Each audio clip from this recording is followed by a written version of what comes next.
Alam mo ba na kahit gaano ka sipag magbenta, kung mali ang product mo, mahihirapan ka pa rin kumita. Sa video na ito, ituturo ko kung paano humanap ng patok na product na mabenta, kahit beginner ka, kahit maliit lang puhunan mo. Kung gusto mong magnegosyo online o magbenta sa Shopee o Lazada, siguradong makakatulong ito sa iyo, kaya simulan na natin. Hi! Kung bago ka sa channel, dito tayo nagsha-share ng tips tungkol sa negosyo, pag-iipon, at paraan para umangat ang buhay. Make sure mag-subscribe ka para mas marami ka pang matutunan. Tingnan kung ano ang trending. Una, alamin mo kung ano ang uso. Mag-check ka sa Shopee, Top Products, Lazada Bestseller, TikTok Shop Trending, Facebook Marketplace. Tingnan mo kung anong items ang madalas binibili, halimbawa gadgets, accessories, beauty products, o home essentials.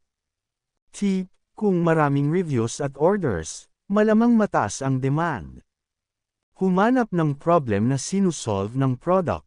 Mas mabenta ang product na may solusyon sa problema.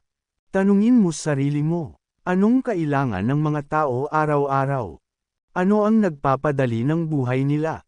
Halimbawa, storage organizers para sa maliit na bahay, portable fan sa mainit na panahon, budget fitness tools para sa home workout. Kapag may value ang product, mas mabilis itong mabenta. Check ang competition.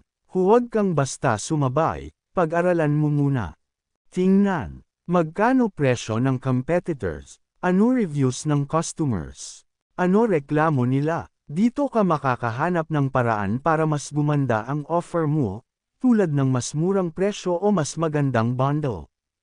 Piliin ang product na kaya mong i-source. Siguraduhin na madaling hanapin ang supplier, local man o online. Importante, stable supply, good quality, may profit margin. Kahit maliit tubo per item, basta mabilis ang benta, kikita ka pa rin. Test muna bago mag-bulk. Huwag agad bumili ng marami.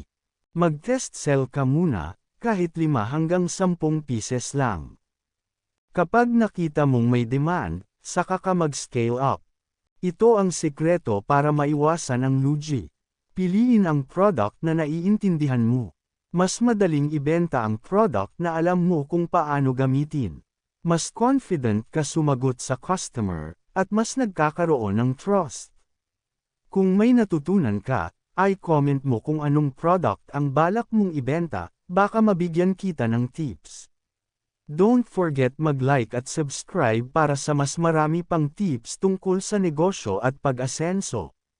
Kita-kits sa next video.